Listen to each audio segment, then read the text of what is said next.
ഏവരെയും പുതിയ വാർത്തകളിലേക്ക് ഞാൻ സ്വാഗതം ചെയ്യുകയാണ്. തീവ്രവാദവും ഭീകരവാദവും രണ്ടാണ്.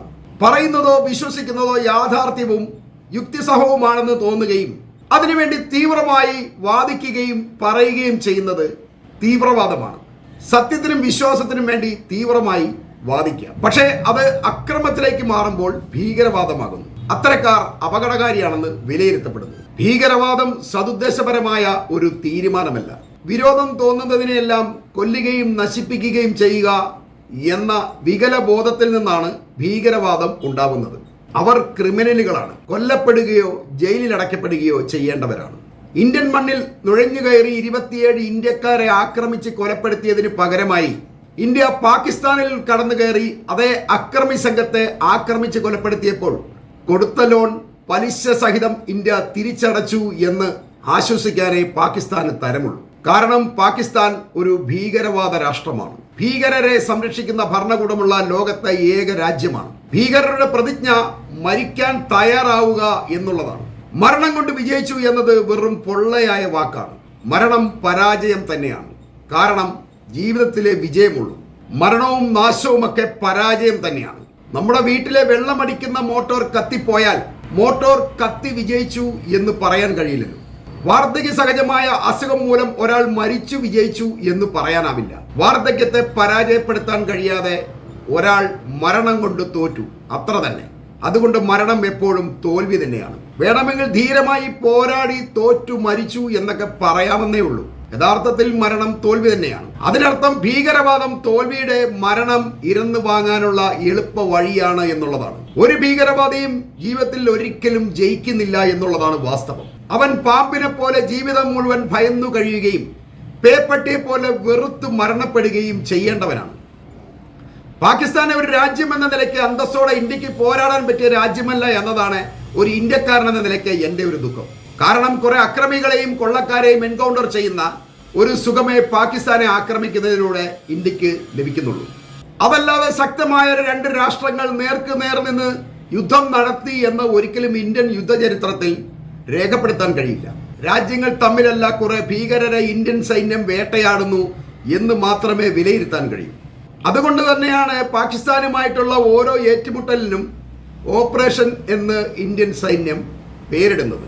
ഓപ്പറേഷൻ വിജയ്, ഓപ്പറേഷൻ ബദർ, ഇത് രണ്ടും കാർഗിലുമായി ബന്ധപ്പെട്ട ഓപ്പറേഷനുകളാണ്. പിന്നെ operation Gibraltar, operation Parakram, operation Meghdoot, operation Pulwama, അതുകൂടാതെ surgical strike, Balakot air strike എന്നൊക്കെയാണ് ഇന്ത്യൻ സൈന്യം ഇത്തരം ആക്രമണങ്ങളെ പേരിടുന്നത്. ഇതൊന്നും ഒരിക്കലും ഒരു യുദ്ധമല്ല. തീവ്രവാദികളെ, ഭീകരവാദികളെ വേട്ടയാടുകയാണ്.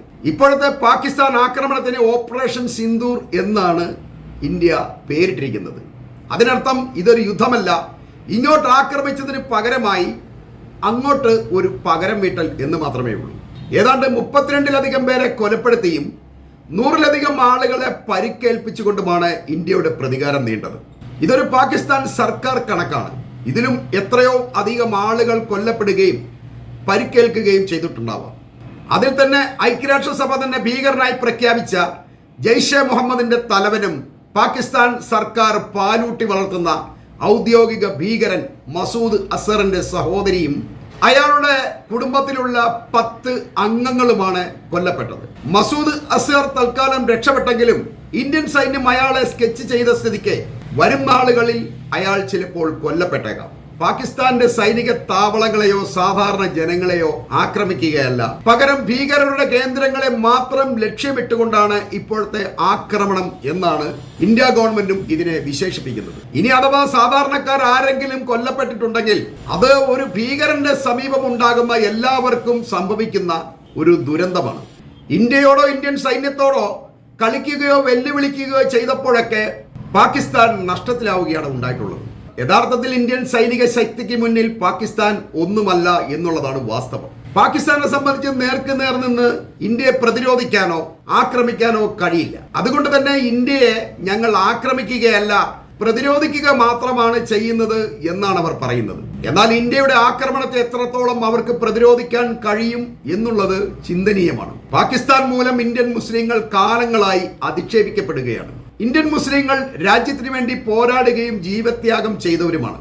എന്നിട്ടും ഇവർ അധിക്ഷേപിക്കപ്പെടുന്നതും ഒറ്റപ്പെടുത്താൻ ശ്രമിക്കുന്നതും ഇന്ത്യക്കെതിരെ പാകിസ്ഥാനികൾ ഭീകരപ്രവർത്തനം ചെയ്യുന്നത് കൊണ്ട് മാത്രമാണ്. പാകിസ്ഥാൻ ഇന്ത്യക്ക് മേൽ നടത്തുന്ന ഓരോ ഭീകര പ്രവർത്തനത്തെയും മുതലെടുത്തുകൊണ്ട് ഈ അവസരം മുതലെടുത്തുകൊണ്ട് ഇന്ത്യൻ സ്വാതന്ത്ര്യ സമര രംഗത്തെ മുസ്ലിങ്ങളുടെ ത്യാഗത്തെ ഇടിച്ചു താഴ്ത്തി മറച്ചു വയ്ക്കാനും സ്വാതന്ത്ര്യ സമര രംഗത്ത് ബ്രിട്ടീഷുകാർക്കൊപ്പം നിന്ന് എതിർത്തവർ ഇന്ന് രാജ്യസ്നേഹം ബോർഡിലെഴുതി കഴുത്തിൽ തൂക്കി നടക്കുന്നതും കാണാം.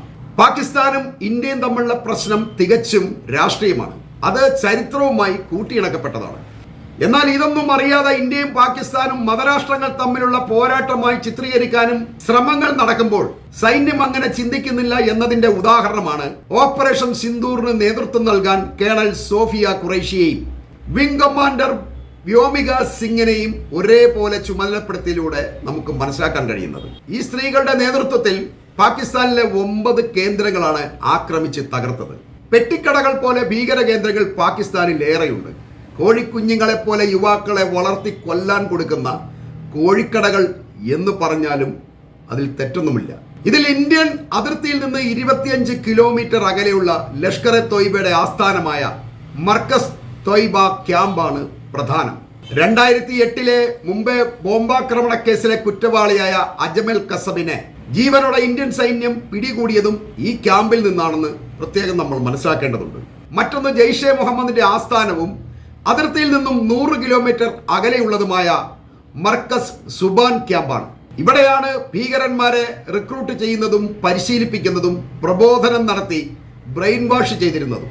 ഇതും ഒരു പ്രധാന ക്യാമ്പ് തന്നെയാണ്. പിന്നെയുള്ള ഹിസ്ബുൾ മുജാഹിദീന്റെ പരിശീലന ക്യാമ്പായ മെഹമൂന ജോയ ക്യാമ്പാണ്. ഈ ക്യാമ്പിൽ നിന്നാണ് ഇന്ത്യക്കെതിരായ ആക്രമണങ്ങൾ ആസൂത്രണം ചെയ്ത് നടപ്പിലാക്കിക്കൊണ്ടിരുന്നത്. ഈ ക്യാമ്പും ഇന്ത്യൻ സൈന്യം അടിച്ച് തകർത്തിട്ടുണ്ട്. പിന്നെ പഹൽഗാമിൽ ടൂറിസ്റ്റുകളെ ആക്രമിച്ച് കൊലപ്പെടുത്തിയ ഗുൽപൂർ ക്യാമ്പ്, ചാവേറുകളെ പരിശീലിപ്പിക്കുന്ന അബ്ബാസ് ക്യാമ്പ്, ആയുധങ്ങൾ സംഭരിക്കുന്ന സിഗ്ന ബെലാൽ ക്യാമ്പ്, സൈനിക പരിശീലനം നൽകുന്ന സർജൽ ക്യാമ്പ്, കാട്ടിലെ അതിജീവന വിദ്യകൾക്ക് പരിശീലനം നൽകുന്ന ബെർണാലെ ക്യാമ്പ്, അങ്ങനെ 9 പ്രധാന ഭീകരവാദ ക്യാമ്പുകളാണ് ഇന്ത്യൻ സൈന്യം അടിച്ച് തകർത്തിട്ടുള്ളത്. ഇന്ത്യൻ സൈന്യത്തിന്റെ ഈ സർജിക്കൽ സ്ട്രൈക്ക് ഭീകര കേന്ദ്രങ്ങൾക്ക് വലിയ നഷ്ടമാണ് വരുത്തിയിട്ടുള്ളത്. തിരിച്ചടിക്കുമെന്ന് പാകിസ്ഥാൻ പ്രധാനമന്ത്രി തന്നെ പറയുന്നുണ്ടെങ്കിലും ഇടയ്ക്കിടെ വെറുതെ പടക്കം പൊട്ടിച്ച് കളിക്കാമെന്നല്ലാതെ ഇന്ത്യൻ സൈന്യത്തിന് മുന്നിൽ അത് നടപ്പിലാവില്ല എന്നുള്ളതാണ് വാസ്തവം. ഇന്ത്യ അത്രയധികം ശക്തമാണ്. പിന്നെ ഭീകരർ ചത്തൊടുങ്ങാനുള്ളവരാണ് എന്ന ബോധം പാകിസ്ഥാന്റെ ഉള്ളിലും ഉള്ളത് കൊണ്ട് ആളുകളെ കണ്ടെത്തി വീണ്ടും പരിശീലനം കൊടുക്കുന്നത് കൊണ്ട് ഈ ഭീകരരുടെ മരണങ്ങളിലൂടെ വന്ന നഷ്ടങ്ങളിലൊന്നും പാകിസ്ഥാന് ദുഃഖമുണ്ടാവാൻ വഴിയില്ല എന്ന് നമുക്ക് വിശ്വസിക്കാം. ഇത്രയും പറഞ്ഞുകൊണ്ട് ഞാൻ ഈ വീഡിയോ ഇവിടെ അവസാനിപ്പിക്കുകയാണ്.